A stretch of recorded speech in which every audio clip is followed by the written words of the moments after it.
Подолгу не можете уснуть? Или же ложитесь спать нормально, но просыпаетесь посреди ночи и испытываете трудности с повторным засыпанием? Вы не одиноки, ведь около 58% населения сталкиваются с данной проблемой. И многие прибегают к различным препаратам для засыпания. В этом видео я расскажу вам о нескольких добавках, которые стоит рассмотреть в данной ситуации. Досмотрите до конца, и вы узнаете, почему мелатонин – это не лучшая добавка для сна, как многие считают. Меня зовут Влад, вы на моем канале Питание Про. Итак, погнали. Первая добавка – это магний. Но не любая форма, а именно L-трионат или же безглицинат. Эти две формы доказали свою эффективность в сокращении времени перехода ко сну и облегчении засыпания. Безглицинат и трионат имеют такие транспортные системы, которые позволяют им проникать через гематоэнцефалический барьер и вызывать легкую сонливость. Легкую в том плане, что в случае какого-либо форс-мажора посреди ночи вы сможете нормально функционировать, а не будете ходить как зомби. Эти добавки не похожи на какие-либо снотворные средства или транквилизаторы, но по отзывам засыпание с ними происходит намного быстрее и глубина сна увеличивается. Еще одним плюсом данных добавок является польза для мозга и улучшение когнитивных функций. Следующая добавка – апигенин. Он является производным ромашки и выступает как соединение, снижающее тревожность. Апигенин хорошо помогает снизить лишние мысли перед сном и отключить всякие размышления и планирование будущего, что хорошо сказывается на засыпании. А еще он является природным антиоксидантом и обладает противовоспалительными свойствами. Некоторые люди просыпаются ночью из-за очень ярких сновидений или ощущений, что с ними происходит что-то на самом деле, а не во сне. И третья добавка может помочь при подобных пробуждениях.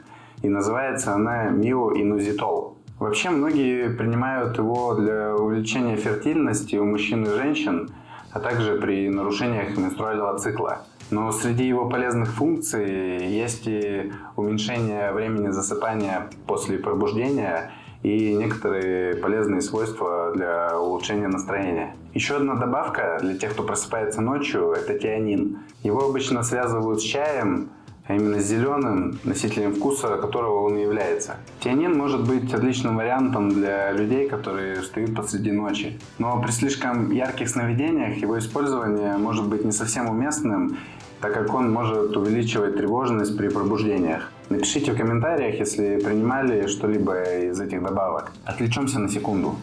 Если вы слишком заняты и вам не хватает времени самостоятельно разобраться со своим питанием или пищевыми привычками, но вы слишком сильно хотите увидеть результат в зеркале или же улучшить ваше самочувствие, то я, как опытный тренер по питанию, могу сопроводить вас к намеченной цели. Ссылка на форму с анкетой находится в описании к видео. Заполняйте и получайте индивидуальное решение вашего вопроса. Теперь пару слов о приеме нескольких добавок одновременно. Их, конечно, можно сочетать. И если ваш кошелек позволяет, и вам не важно, что работает, а что нет, то вы можете, безусловно, брать и использовать сразу несколько вместе. Эффект определенно будет, но вы вряд ли поймете, какая из добавок помогла. Логичнее будет протестировать каждую из них по отдельности, хотя бы в течение недели, и посмотреть, как это скажется на времени вашего засыпания. Например, неделю пропить какую-то из форм магния и оценить ее эффект, затем попробовать апигенин, также в течение недели, и потом уже использовать их комбинацию. А при необходимости добавить еще и третью добавку. Некоторые отчаявшиеся люди после просмотра этого видео сразу же побегут покупать все вышеупомянутые добавки, лишь бы хоть как-то повлиять на свой плохой сон. Так как нехватка сна приводит к множеству негативных эффектов для здоровья, как физических, так и психологических.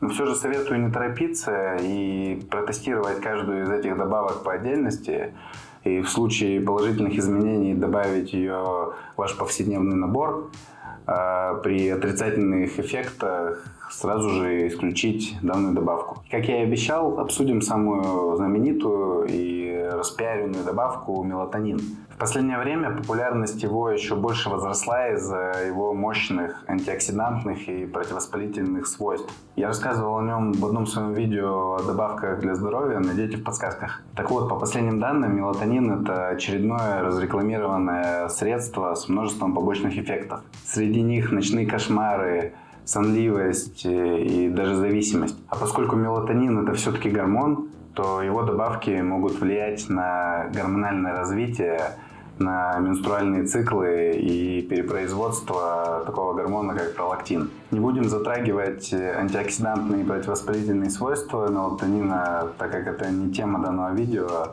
Остановимся лишь на тех, что связаны со сном. Мелатонин естественным образом вырабатывается в головном мозге. Он следует нашему циркадному ритму с низкими уровнями в течение дня и высокими ночью. Мелатонин активирует рецепторы для оказания полезного действия на сон и циркадные нарушения. Он помогает координировать различные процессы в мозге, что очень важно, так как сон необходим для восстановления памяти и ряда других функций. У некоторых людей, которым трудно заснуть, уровень мелатонина не повышается в нужное время. И добавки мелатонина в исследованиях помогали им чуть быстрее заснуть по сравнению с теми, кто его не принимал. Если принять его за 1-2 часа до того момента, как вы захотите заснуть, то он поможет сбросить ваши циркадные ритмы, но если принять его позже вечером, то не будет никакого эффекта.